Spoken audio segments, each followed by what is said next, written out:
Welcome everyone to Aionics Fortnightly, episode 36. Great to have you all here today. We're fortunate to have Zack Ulissi of Meta to talk with us about machine learning, open data sets, catalysts, and all things computational material science. Super excited for this. Before we go any further, Zack, welcome to Aionics Fortnightly. Thanks for having me. Super fun to be here. Also fun to see a bunch of friendly faces from CMU and elsewhere on the list. So I'm sure there'll be a fun discussion. Yeah, we're looking forward to it.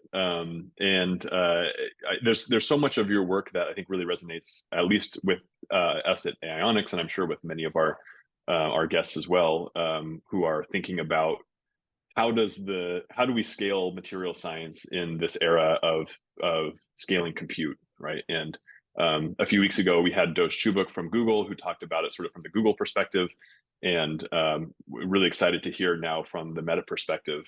And as we were just discussing before we started, you often get this question of like, why is Meta interested in material science? So I'm sure that's something that we'll discuss. But of course, there's plenty of compute to go around at a company like Meta, I would assume. And so that's exciting, and I think it's a very exciting time to be in this field as companies like Meta are essentially willing to invest in this field and to unlock compute. So thank you for joining us. I will essentially turn it over to you to talk through some of your work.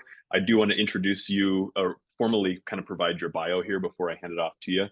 And then I'll pass it over to you. So for those who don't know, Zack is a research scientist on the FAIR chemistry team, which, if I'm not mistaken, is fundamental artificial intelligence research team. Is that right? Okay. Definitely not Facebook AI research. Right. Right. The Facebook fundamental thing is nice. Good coincidence. And so he's working on, of course, AI and ML for chemistry and climate applications. He is on professional leave from Carnegie Mellon University, where he's been assistant and then associate professor. He did his undergraduate work at University of Delaware, a master's at Cambridge, a PhD at MIT with Richard Bratz and Michael Strano, and a postdoc at Stanford with Jens Norskov. And I don't know what years you overlapped with Venkat, but I think you overlapped some. I think he had just left right before I started, but he came back a bunch of times. So yeah, we got to chat a bunch. Okay. Yep. So you're very closely tied into the Aionics lineage as well. So and of course, sitting right down the street from our office in Palo Alto. With all that, welcome. Very excited to have you here. I know I've talked to many folks who are very excited for this talk, and I'm sure they'll have questions. I suppose I should say, please ask questions as we go. You can either raise your hand, you can put them in the Q&A box. You may also be able to put them in the chat box. But I'll kind of monitor as we go, and I will interrupt you, Zack, as those questions come in. So with that, I will turn it over to you and let you run the show. Awesome. Thanks so much. So yeah, let's go ahead and share.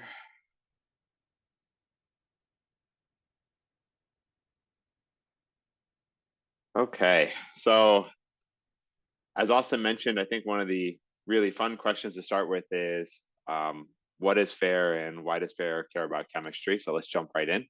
So a lot of you have probably seen artifacts that have come out of FAIR in the past year.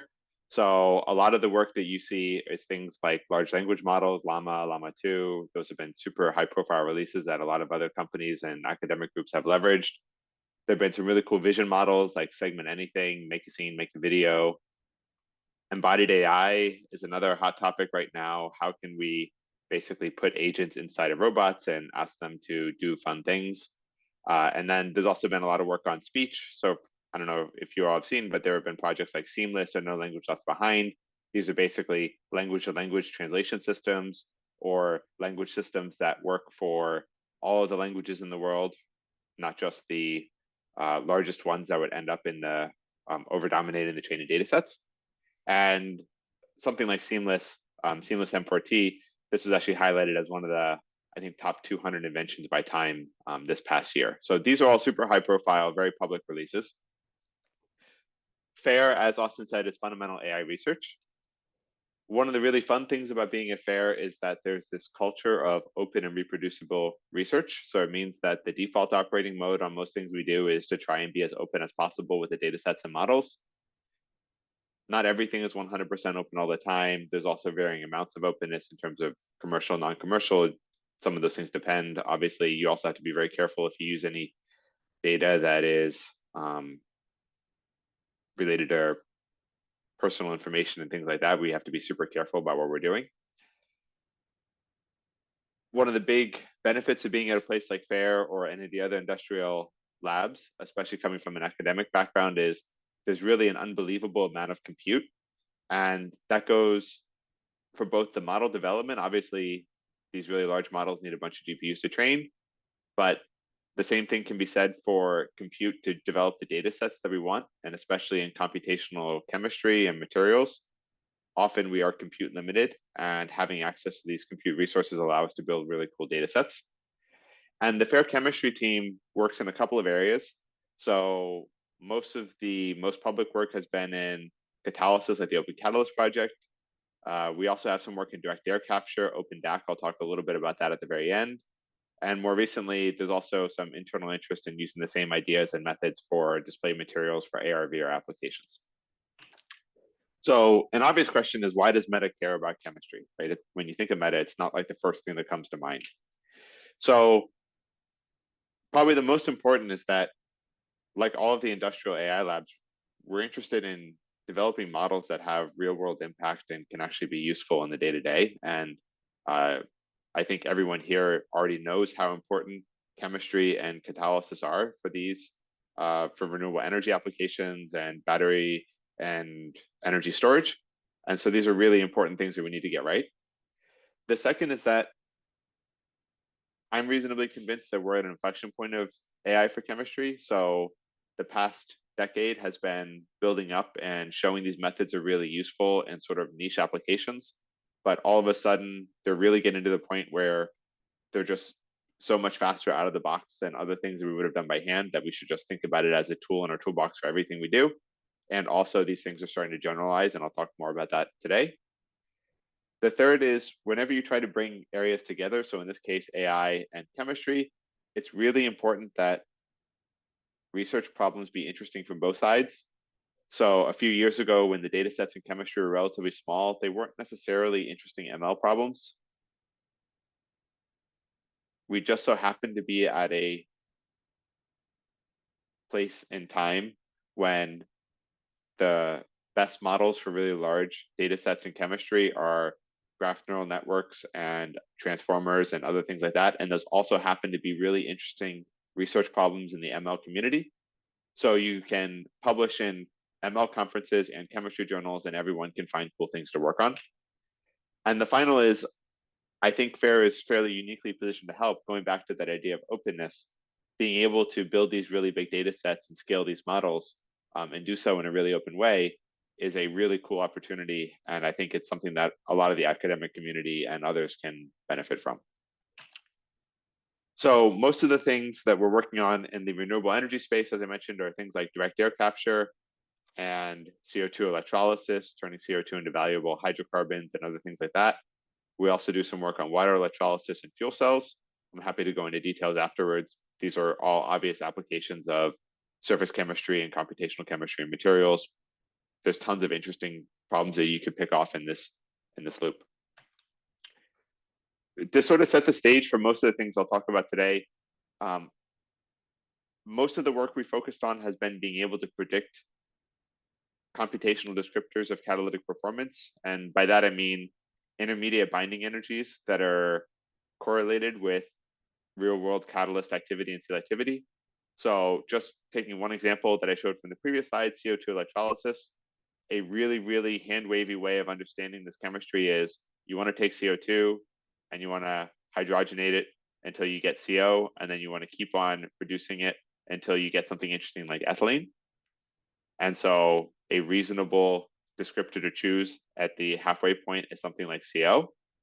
And you might be competing against a side reaction like splitting water into hydrogen. So in this case, you're taking water and then making hydrogen on the surface and then forming H2 gas.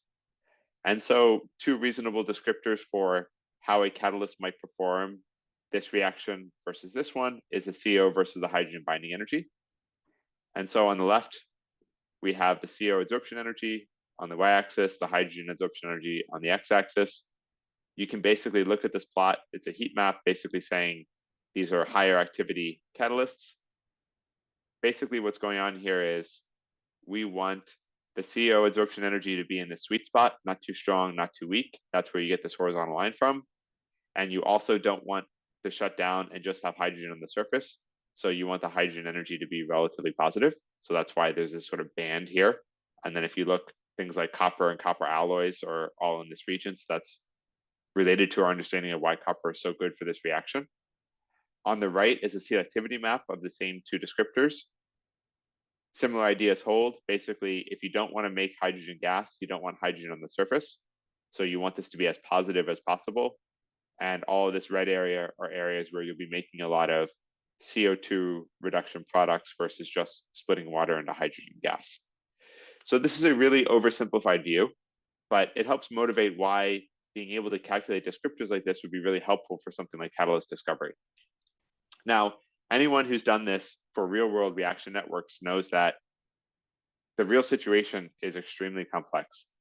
And so even when we talk about relatively simple reaction networks, in this case, syngas, CO, and hydrogen going to various C1 and C2 products, this is an example I worked on as a postdoc with the ends on rhodium 111 surfaces. I'll come back to this example. This is a really, really, really simple chemistry, and we are only considering a few of the possible end products. And there's hundreds of intermediates that we can consider, and lots of different ways that we can go through this pathway to make interesting products. And somehow we have to be able to say, particularly this CO and hydrogen mixture on this rhodium 111 surface will make acetaldehyde and not some other end product. So this is a really, really hard problem just because there's so many different intermediates and so many different reactions that we want to consider. Any one of these points, just to, again, really drive home how annoying and complicated this is in real life.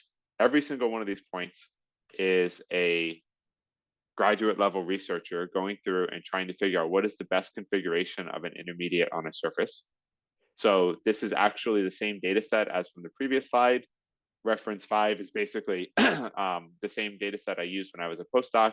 AJ Medford is a super talented computational catalysis researcher who's at Georgia Tech now and is also a close collaborator. This work is basically a global optimization paper that Karsten Reuter put out last year showing that you could build on-the-fly potentials and use that for global optimization. Really interesting. Every one of these intermediates on the x-axis is a different point in here. And every band is a different configuration, a different local minima that you might want to consider. And so what's going on here is basically you have to consider all these different ways of adsorbing these species on the surface, find the lowest energy one, and that's what you would call the adsorption energy. For a bunch of these, there's only a few configurations that are all similar energy. For some of them, there's a quite large difference in energy. For this stepped rhodium 211 surface, for example, this CH3CHOH intermediate, that's shown here on the right-hand side, reference 5, this was AJ, again, a really, really talented computational chemist. He basically found this configuration and said that was the lowest energy configuration with a final adsorption energy of minus 3.4 EV relative to a gas phase mixture. If you're a little bit more careful, you can basically find other configurations. So actually, if you align the CO bond along the step, you can get a lower energy configuration by about 0.2 EV. Not a massive change, but important when you start plugging it into kinetics. And this is a relatively simple system, but still shows just how hard it is. And despite sort of how boring some of this data looks, this is both really indicative of what day-to-day computational catalysis is like, trying to come up with these reaction networks. And also this slide alone is something like 20,000 CPU hours, not core hours of DFT, just because you have to do so many different configurations on every single one of these, and it takes a long time to relax these down. So this is an extremely manual, extremely labor-intensive process if you're doing this the brute force DFT way. Okay, so in order to solve this, what we want is models that can generalize across both different catalyst surfaces and active sites, and across different reactions and intermediates. And if we had models that could generalize like this, a lot of problems in catalysis would become way simpler, and we would be able to move on to much more interesting problems. To tackle this, I've been collaborating with FAIR while I was at CMU, and now full-time at Meta. We started this project that we call the Open Catalyst Project while I was at CMU. If you're interested in the academic side of this collaboration, John Kitchen is also super well known in the catalysis community, works on very similar things. He's an awesome person to chat with. Go and chat with John. There's still a bunch of PhD students there collaborating really closely with us. Really, really fun work going on in that space. There's a website that I'm going to come back to. This little QR code will take you there. We've tried to make this as accessible as possible. So let's just think about this example. I said that there was basically a problem where a expert researcher found the wrong point and took a lot of time to do it by guessing incorrectly that we should have the CO bond orthogonal to the step surface, and he got the wrong energy. So to motivate the rest of the talk and some of the discussion, I want to show you a demo that we have. This is a live demo, not a live demo. This is a demo that is currently live. Anyone can go to this, open-catalyst.metademolab.com. I'm going to play this video. This is a video of one of my coworkers, Abhishek Das, who was one of the architects of this website and this demo. He's selecting rhodium. We do a little surface enumeration. We find interesting facets. He clicks through and finds the rhodium-211 surface. And then he goes to this list of possible adsorbates that are hard-coded in. We're working to make this a little bit easier to use. He finds CH3, CHOH. That's the same one I was just talking about. He clicks next. It does a little adsorbate configuration, enumeration behind the scenes. And then you can select which model you want to use. You can either do GemNet-OC or a newer model, Equiformer, that I'll talk about in a few minutes. You click run. Behind the scenes, this is a bunch of GPUs backing this website. It's doing the relaxations on the fly and trying to find the best configuration. Usually it takes about a minute or two, depending on how loaded the servers are. And this thing pops out. If you look at it, it's the right configuration. The CO is along the step. The energy was also right. It was right at minus 3.6 eV within 0.05 eV, which is very, very, very close. And this only took a couple minutes of work. So this is really something that even a trained researcher could take days or weeks in order to get right. And now we're at the point where these models can really help us in the day-to-day, both in terms of helping us figure out what are the best configurations to study, and also just using the energies directly. There's also an API. Anyone in the world can hit the same set of servers and basically ask it to do the enumeration and the prediction. So this is completely open. Anyone can use this for their day-to-day workflow. Zach, this is super cool, and I just wanted to interrupt for a second to ask. So you said these calculations are done on the fly, which is one, very fast, but also are they done on the fly because there's just too many permutations to like have run all of them and then cache the results? Yeah. Back of the envelope, let's just think about how many you could do. So the space of all known inorganic materials, call it 100,000 materials or a million, 10 to the 5th, 10 to the 6th. More complicated ones, it's not uncommon to have 10 facets when you don't have much symmetry.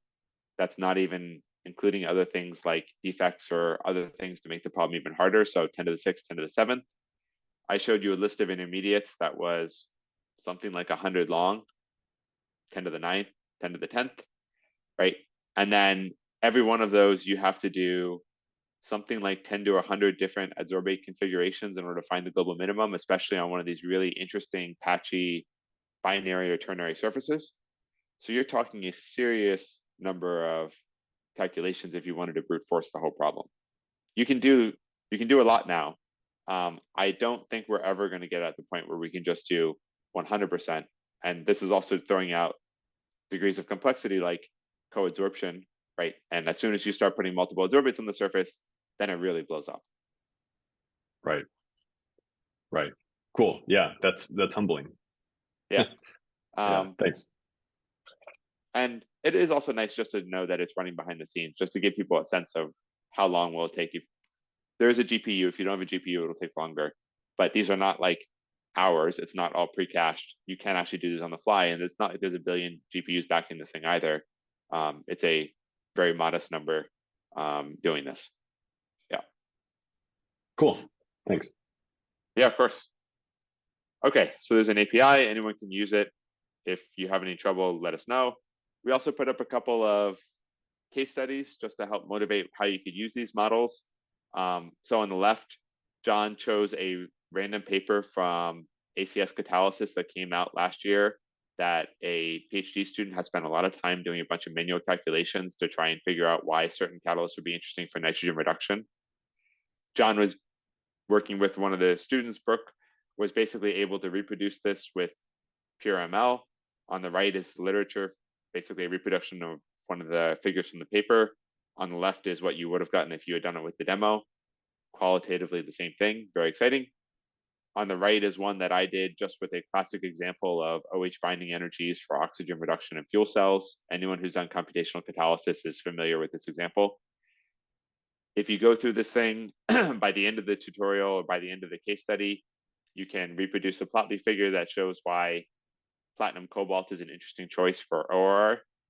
You can make this way more interesting and complex if you want, but this is the sort of thing that you can do in minutes now that used to take hours, weeks, days. Anyone who's done this by hand knows just how painful this can be.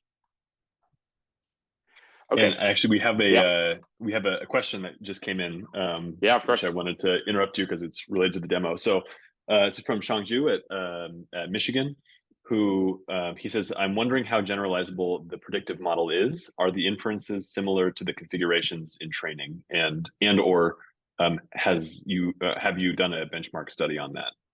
Yeah, I'm going to get to that. Okay. 100%. You have to ask how to trust these things. They are different in that the data set we trained on is random adsorbates and random configurations on random surfaces on random inorganic materials.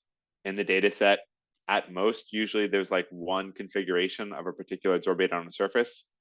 So it's like an extremely sparse, patchy data set that we use for training. It was constructed specifically for developing these potentials. If you look at the demo, we limit it to materials from a drop-down list or things that you can select, only because we need to pre-relax them with the right DFT functional. So these are things that came from the materials project. You can do other inorganic materials, you just need to be careful. The adsorbates are also hand-coded from a list, not because other ones won't work, but just because we already have an idea of what their reasonable starting configuration is. If you want to expand beyond that, you can also do it. You should just be a little bit careful. So they can generalize, and that's, I think, why this is so exciting all of a sudden. But again, this is an extremely detail-oriented field. And so you also need to be very careful as you do this, right? It's really easy to also do the wrong thing and make mistakes. Does that make sense? Hopefully that answers Shang's question. Yeah, thanks. Yeah. Okay, so what makes this possible? So the most important thing is data. Huge amounts of catalyst configurations and correspondingly large ML models. I'll get to the ML models in a second. Between the OC20 and OC22 data sets, there's more than 100 million training examples. It's over 500 million hours of compute. That's serious amounts. It's all open source. Anyone can do whatever they want with it. Commercial, non-commercial, freely available to download, whatever you want, just as open as possible. And because we wanted the ML community to get excited about this as well, to get to Shang's question, we released specific train validation test splits. For the test splits, we show you the configurations and you have to tell us the answer. We never release the actual ground truths. And so that means that we have a way of testing these models apples to apples. And a couple of those validation and test splits are for things like a new catalyst composition you've never seen before, or a adsorbate that you've never seen in the training data set. So we were specifically thinking about that ahead of time as we were building these models. The core task is basically given initial structure, predict the relaxed energy. When we started, the state-of-the-art models basically did this in a single forward pass. Anyone who has been in this area probably saw a lot of these things like CGCNN and other things where you just look at the initial state and just guess the final relaxed energy. That works okay for simple surfaces or simple adsorbates. It gets harder the more degrees of freedom there are. State-of-the-art models now tend to be things where we have a black box ML potential that's predicting forces. You do a little relaxation just like you would with DFT. You get the relaxed structure, you feed it through the same or a different model and get the energy. We call that the relaxation approach. It's basically, again, a black box surrogate for DFT. The Open Catalyst demo is basically using that. It will give you the little relaxation pathways. That's how I was doing it behind the scenes. That's not the only strategy. We're open to other ones, but this is the core task. Okay, so when we started this, we released that data set OC20 in around fall of 2020. We put up the leaderboard early 2021. The best models we had at the time were things like DimeNet++, which were already pretty impressive. The field had already come a long ways towards getting those models to work. But if you look at the energy here, on the y-axis is the IS2RE, initial state to relaxed energy, MAE prediction. 0.7 EV is basically garbage for computational catalysis. Like, it's better than the mean or the median. It like was learning something, but that number is so far from being realistic or useful that we started to get a little bit worried. And so that first fall, we tried a lot of models and we tried a lot of things, and nothing was really doing that well. And so, to be honest, we got a little bit nervous that we had bitten off too much, or we had decided to work on a project that needed 100 times more compute than already the ridiculous amount of compute that we had thrown at the problem. And so we also had to think about how to make this a community effort to try and solve it. So what's really driven this forward is a public leaderboard. So if you go to the website, there's a little leaderboard at the top. This thing has gotten quite long now. This is already a little bit out of date. We have new submissions every weeks to months. There's a new top of the leaderboard, usually every 3 to 6 months, usually timed with a ML conference or some other deadline. That's usually when we get a bunch of submissions. We also run challenges for the ML community. So things like at NeurIPS, for example, every year for the past 4 years, we've done a challenge with a different new validation or test split to get people excited about this and get new submissions. And again, make this as accessible as possible. Most ML people have no idea what a catalyst is or what an adsorbate is. So you really have to handhold through this process to like say exactly what do you want them to solve so that the models that they develop will actually be useful. So luckily, there's been a ton of progress in this area. In the couple of years since we started this, the IS2RE energies have fallen quite a bit. State-of-the-art models like Equiformer V2 are now at about 0.3 EV. If you only look at metals, this is actually quite a bit better than 0.3 EV. So it's even more useful than this would indicate in practice. These are basically black box potentials for the relaxations that I was talking about.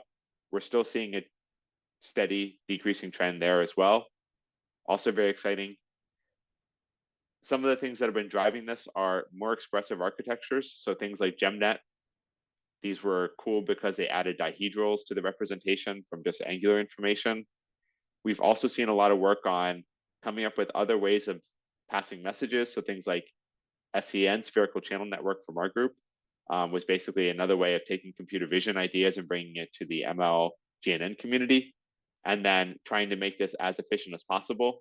And a lot of the state-of-the-art methods, you basically use these sort of tricks in order to make these methods scale. So there's not one specific thing that has led to this progress, but just a lot of really small innovations from the ML community and a lot of work scaling up these models. Also, when we started, nobody was training models on hundreds of millions of configurations.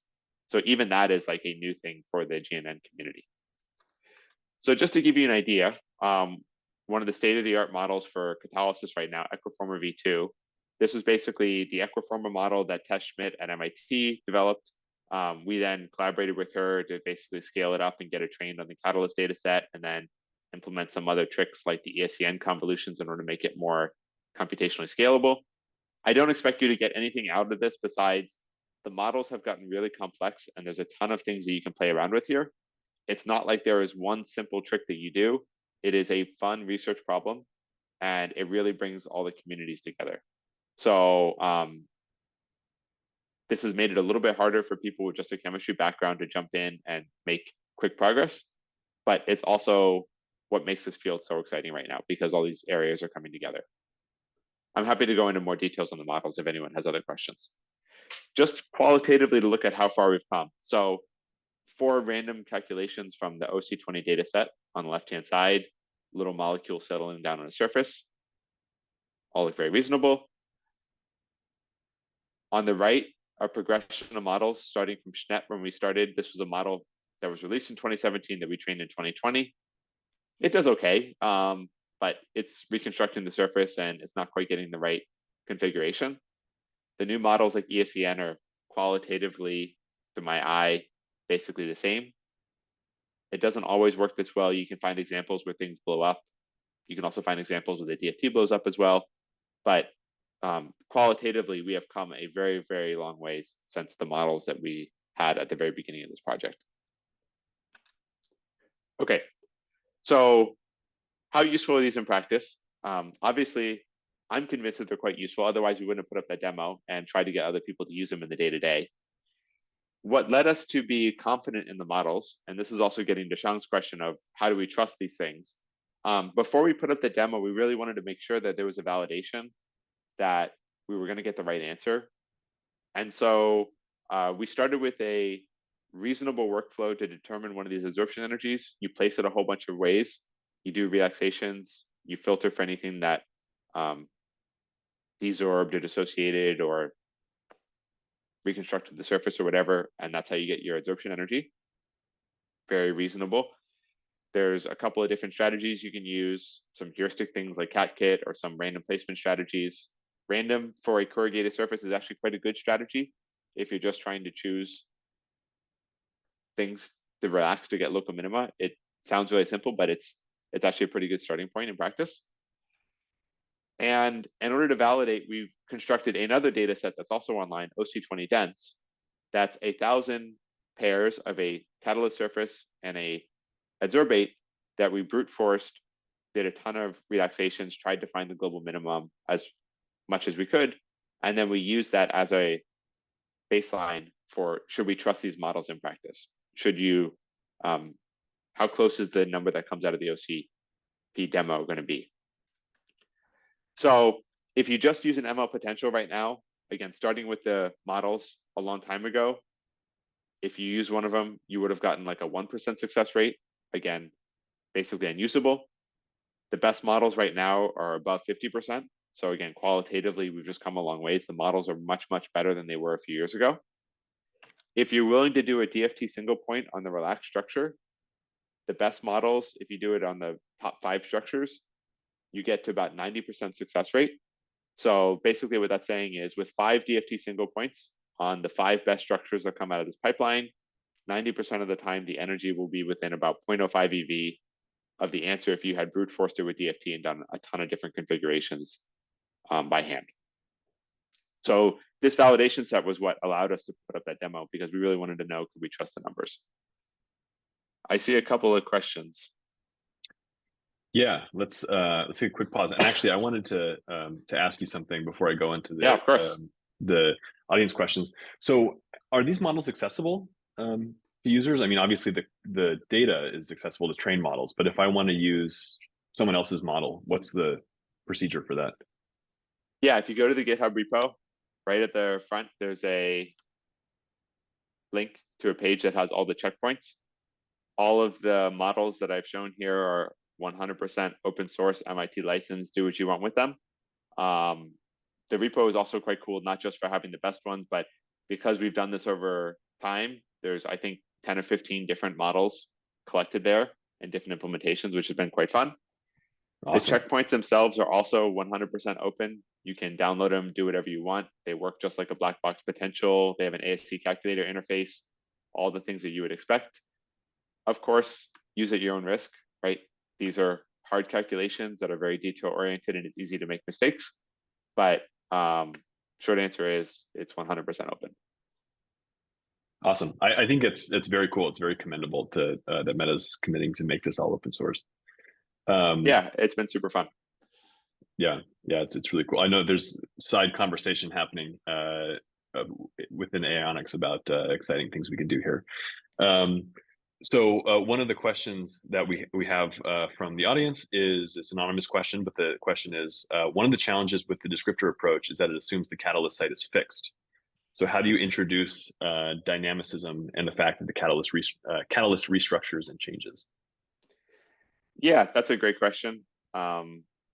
Matching experiment to theory always brings up questions about what is the actual catalyst surface under reaction conditions.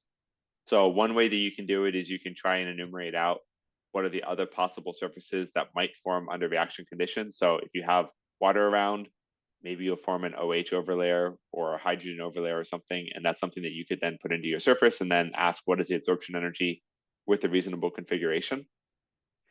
Another approach that you could do is once you have black box potentials like this, you can start to ask really interesting questions about how would the numbers change if you move atoms around or you swap things or you heat up the surface. These are questions that were basically inaccessible if you're doing everything with ab initio DFT. But as soon as you have these potentials, then you can start to ask really interesting follow-up questions. We haven't really gone so far down that road yet just because there's still a gap here on the easy things. Until this number hits like 90% or so, I feel like there's still a lot of progress to be made. But the hope is that this unlocks all of these interesting follow-up questions. Great, thanks. The second question here, also anonymous, is can we go from catalyst and CO2 to product without the need to explicitly determine what the relevant intermediates would be? Presumably because that would require a human to determine which intermediates are possible. Yeah, there are people who do things like this. So for example, in the gas phase reaction community, people who do combustion, there's been a ton of work on automated reaction network discovery. I would say those things work reasonably well, but are still sort of research problems. They aren't completely solved. People haven't done it for catalysis because the calculations are slower and no one had an ML potential that sort of worked for these. And so there are people around the world right now thinking about how to do automated on-the-fly reaction network discovery in this area. I think that's an obvious use case of these models and a super cool research area. So yeah, tons of people, I think, maybe not tons, at least several research groups thinking about how to do this in a clever way. A non-zero number of research groups. Very cool. Okay, we have more questions coming in. This is great. So one from Yumin Zhang, ByteDance, who's done a lot of these surface calculations. So she asks, for checkpoints, do you train more than one model each time? And if so, do you choose the best checkpoint? How do you choose the best checkpoint? And then the second question from Yumin is just about the universality of the ML potentials. Yeah, also, yeah, two great questions. So whenever we develop one of these new models, there's usually a whole bunch of experiments on hyperparameter configuration search that are basically usually just brute force, just trying things, developing intuition. There's not a magical method to determine those as far as I can tell, because often every model is different. And as you go about tuning things, you also learn more and develop intuition and then improve things within the model. It's sort of an iterative process. Usually we post different checkpoints with different sizes. So for example, Equiformer, there's a small 30 million and a big 150 million. The checkpoint that we usually post is the one that has the lowest validation error. And so we often get multiple checkpoints from a training run as it goes along, and then we pick the best validation one. As far as I know, the other ones along the path are not things that we normally release, but are also probably things that we could if the right person asked or there was a cool research question there. For the universality, again, this goes back to the validation and test splits that we have. One of the validation test splits is, again, catalyst configurations, catalyst compositions that we've never seen before. So if you've seen copper nickel and nickel zinc, but you've never seen copper zinc, how well is your model going to work? And the models do about as well outer domain for that as they do in domain. So generalization to other binary or ternary combinations seems to work quite well. For adsorbates, again, one of the splits is new adsorbates that this is never seen before. if you ask it what is the energy of a really long polymer floppy thing sitting on the surface, you're probably not going to get the right answer. Or even if you did get the right answer, your DFT functional won't be right and you need dispersion or something else is going on. So again, be careful. But as long as the adsorbate is a small molecule, C1, C2, C3 with nitrogen, whatever, that's similar to the distribution, it should work for other adsorbates, not just the 80 or whatever that went into the data set. Another question that came in that's, I'll ask the more recent question first because it's related to what you were just saying, which is, does the model still exclude dissociative results as it did during training? And if not, how good is it in predicting those cases? Yeah, that's a great question. So anyone who's done this by hand knows that there's lots and lots of ways to get a dissociation. So for example, if you place the molecule badly, like you just put it too close to the surface, you can force it to form a bond and then break another bond in the molecule. And you can get a dissociation for no other reason than you did a bad job with your initial guess. For training a black box energy, force, stress, whatever potential, those are still valid configurations. The DFT converged, the energies and forces are okay. They are valid points in the potential energy surface. That's useful. We train on those. But for the validation on the actual adsorption energies, we normally filter those things out. And again, this is sort of where there's a little bit of empiricism in exactly how do you filter these. For reactive surfaces, sometimes it's not always obvious if something is dissociating or not. You can get weird situations where like two atoms are both binding to the surface through different sites, and then the bond is a little long, and maybe it's a dissociation, maybe it's just a really long bond. So there's also not always like a super clear right or wrong answer that comes from this. All of these are like interesting research, computational chemistry questions about what is a bond and yeah, when does it break and what does it mean to break and all these things. Yeah. And these things I think are not clear, often not clear computationally, just because they're not clear, to the human observer either, right? Yeah, what is a bond? Yeah. The three angstroms? Is it 2 angstroms? Is it 5 angstroms? I will say that anyone who's done this, also just the normal brute force way with DFT, like these are all questions that people have to deal with in the day-to-day there too. And those are always hard, interesting research discussions, right? About like, you look at some configurations, you argue about what the right one is, you think about it some more, you run some other test ones, right? It's not like it's solved even if you're doing it all with DFT. Right. Yeah, exactly. Final question for this batch is a bigger picture question. So the comment is very cool and important research area, given the computational power for molecular systems and the necessity to tackle climate change problems. What's your advice for more traditional computational chemists that want to enter the field of ML modeling for catalysis? Yeah, I think these are great questions. So a couple of the things that you can do with relatively low resources, taking a pre-trained model and using it as a starting point for whatever the actual downstream challenge you're interested in is, I think, going to become more and more popular. So people used to do this with really simple potentials. When I started, things like Baylor-Paranello ones worked really well with small data sets.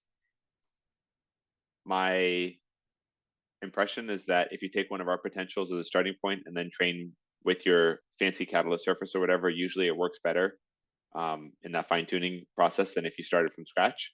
So these are things where you can just benefit from our models doing exactly the things that you wanted to do anyways versus doing it all on your own.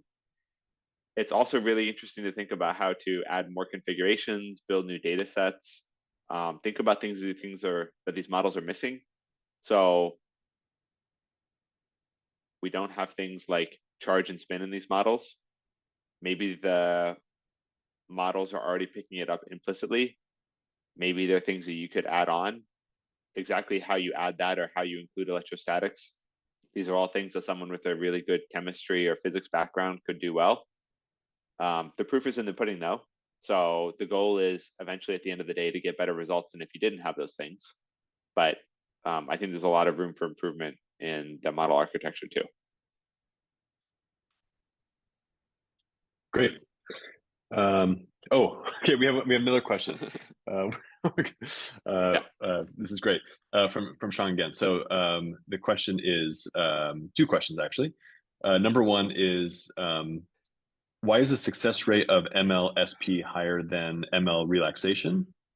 Did you only consider the successful ones in the GPU step when performing DFT? The second question is to achieve a success rate above 90% in ML relaxations, can you share your perspective on the potential solutions? More data or better model? Yeah, so I think the first one is, why is this one better than this one?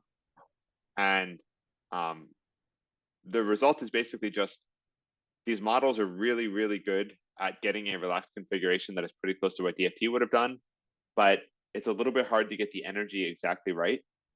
And so this one on the right is basically just doing a DFT single point just to get the real DFT energy in order to capture that. And if you do that, then you should get the right DFT answer. So that's an easy way of improving on that. What was the second question about what's the efficiency? The second question Let's see. was if you want to achieve a success rate above 90%, Oh yeah, do you need more data or do you need a better model?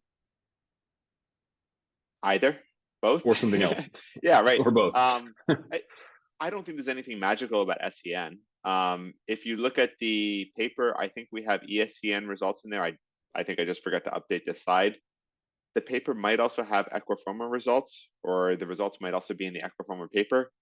Regardless, the Equiformer numbers are better than SCN here, so we're already above 90%. I also don't think Equiformer V2 is magical. I think other clever people will come along with even better models, and that will be some of the fun. So one of the things I love about this field right now is, again, every 3 or 6 months, your numbers just get better for no other reason than the ML models improve, and then all your metrics get better. Like that's just like a super cool situation. And then anything you do on top of that, like more data or other clever ways of using them, that's bonus, right? That's really, really, really fun. Awesome. Very cool.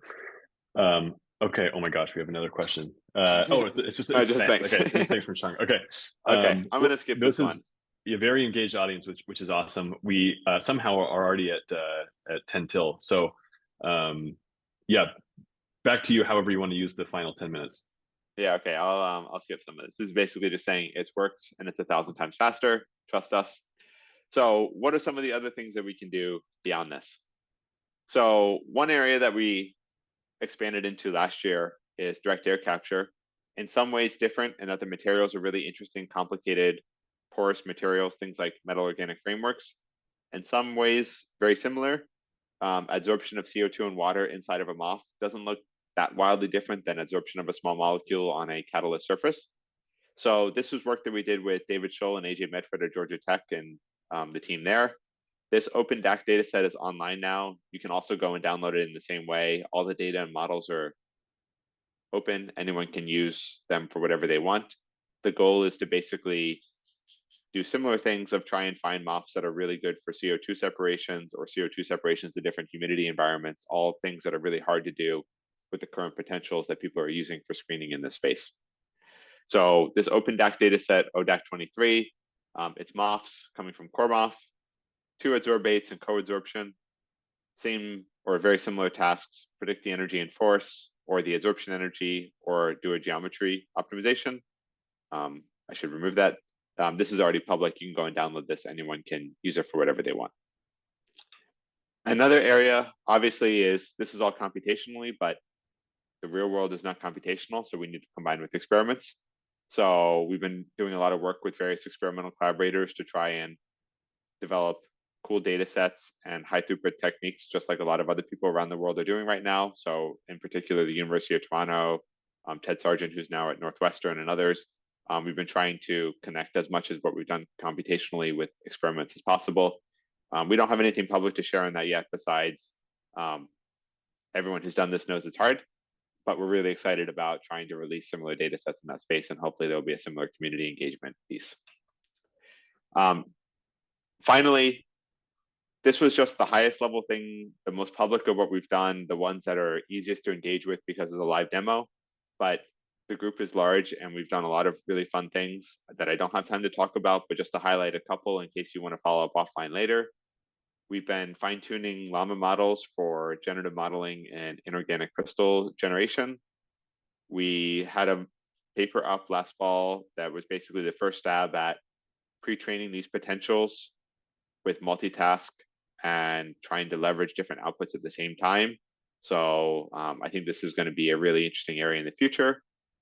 Trying to generalize these strategies with on-the-fly active learning to basically get the right answer with a very small number of single points. Using other representations like the electron density to try and improve these models or combine these different representations. Applying these methods to other data sets like transition metal complexes, like this TMQM data set. Very similar models also work really well for transition metal complexes.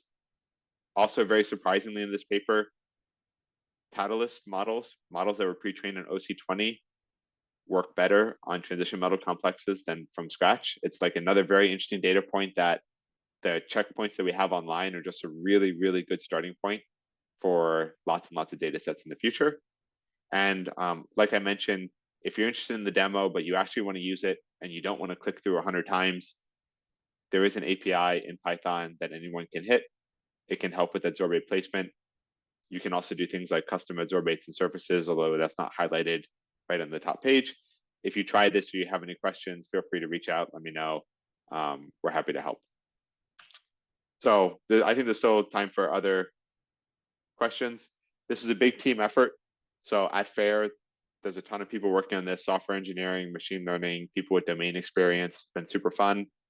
Like I mentioned, John Kitchen has taken over the academic side of this at CMU. He's amazing to chat with. Please reach out to John. He's super, super fun. There's a bunch of PhD students still working with him and collaborating with us in the same area. University of Toronto and Georgia Tech more recently. And any other questions, email me or go to the website. All right, thank you. That was fantastic. Super cool. I'm gonna ask one, I think our final question here, which is, how good are the predictions, energies, and forces on clusters? And I was hoping for some clarification on the meaning of cluster there. I assume small metal clusters, like 10 or 20 atom metal things sitting on maybe an oxide support or something like that. Yeah, I didn't know if it was that or if it was like clusters of materials in some kind of data space. But I assume that what you're saying is probably right. Yeah. Short answer on most of these things is I don't know. And you should be careful whenever you use one of these things. But again, I bet that if you have a small data set that you're trying to fit on and you're currently trying to apply ML potentials and you're starting from scratch, probably one of our pre-trained checkpoints is a better starting point than just doing it on your own. And with some fine tuning, probably the results can get better. One thing I didn't highlight was, actually, let me just bring it up real quick right now. If you see if I can.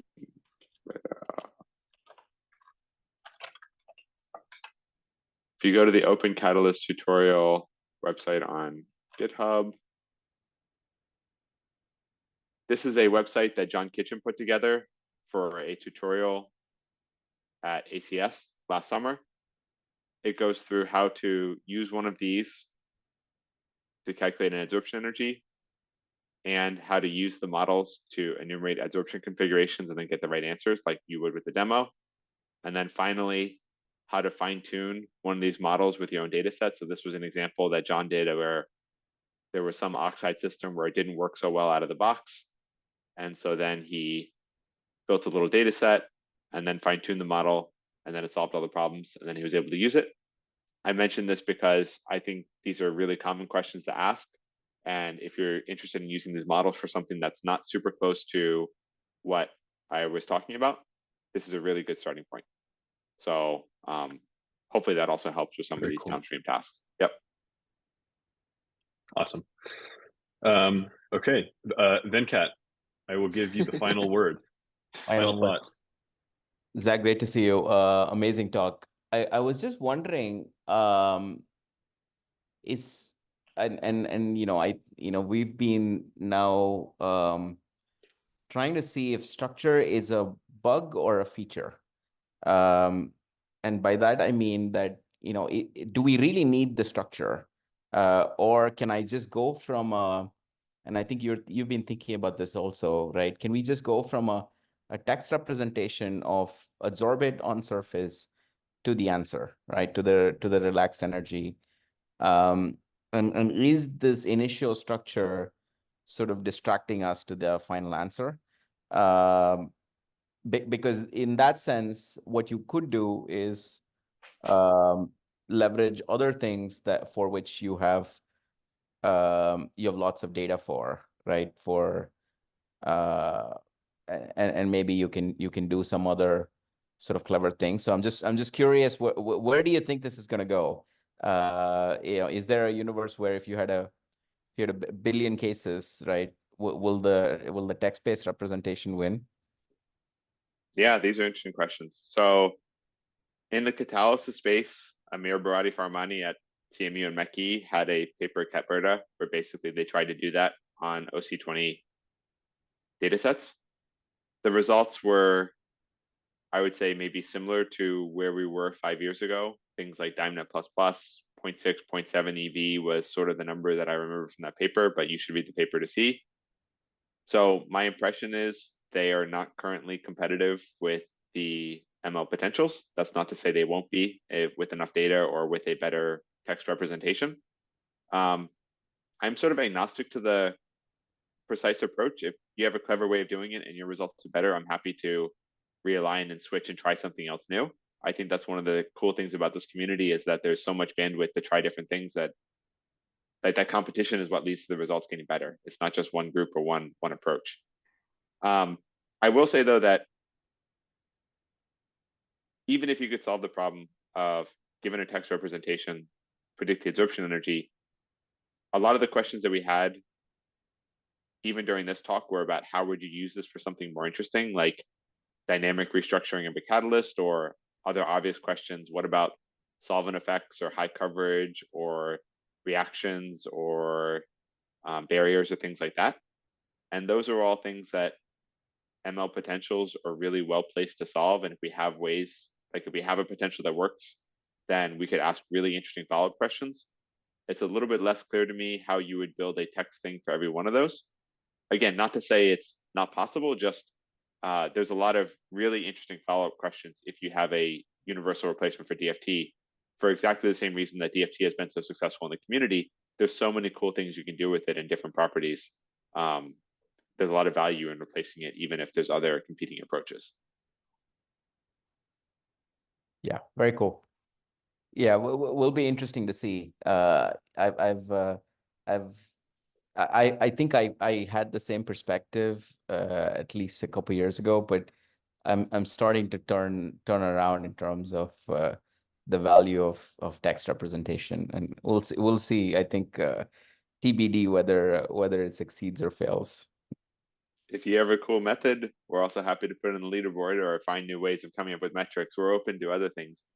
Actually, in the most recent challenge at NeurIPS last December, as part of the challenge, we specifically had a subsection for people with a text-based LLM approach, just to like give them sort of a fair shot and like encourage people to try something new in the community, even if it wasn't necessarily competitive with what the current state of the art in GNNs were.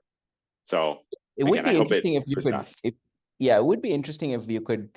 I mean, you already have it, right? In terms of instead of doing initial structure to relaxed energy, just have a, or is that what you're saying? You already have a text representation that's the starting point from the. I mean, if you think about it, right? If Tess's equivariant transformer is able to make it work, there is no reason to imagine that you need that graph to get the answer, and that you could basically have to go directly from text-based representation of that directly to the answer. At least, I mean, obviously data scale is probably the only thing. And I think, in the molecule side, you're seeing it where in the hundreds of million, you're still far inferior. But then I think once you get to the billion level, you are very competitive. So I can imagine that it could get very competitive. I mean, or maybe already is is quite competitive. I don't know if people have really spent the cycles on it. I don't think anyone has access to compute to 100x the data sets that we already have, right? It was already a big lift. Like you could think about how to do it smarter, or what is the minimum amount that you could do in order to get more diverse samples. But like these calculations were expensive, they're hard. Even the ones we did were relatively simple. Like there's fancier calculations that we could have done that would have been more accurate.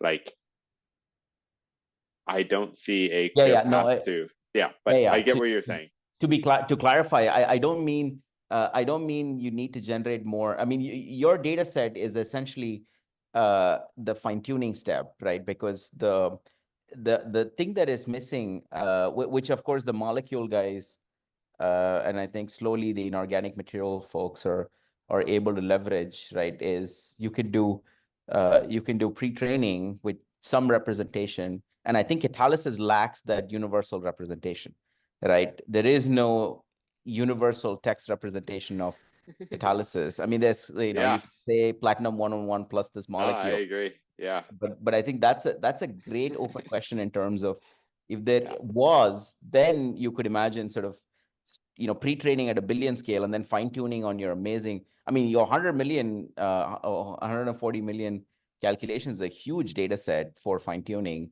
If there is a pre-training step that can run on like the billion scale, which I think obviously means that we need to get a grammar for Catalysis that is. Yeah, Karsten and I wrote a paper, what would a grammar for Catalysis look like? We didn't have any answers besides there's some things that we'd want and it's hard. But yeah, that paper's up there. I'll send you a link. Yeah, that'd be great. Yeah, great work. Awesome. All right. Well, we're a few minutes over the hour here, so we'll wrap up. But thanks again, Zach. This was really cool. Super interesting work. Amazing data set and modeling and good discussion. So with all of that, thank you for joining us. It's really been a pleasure.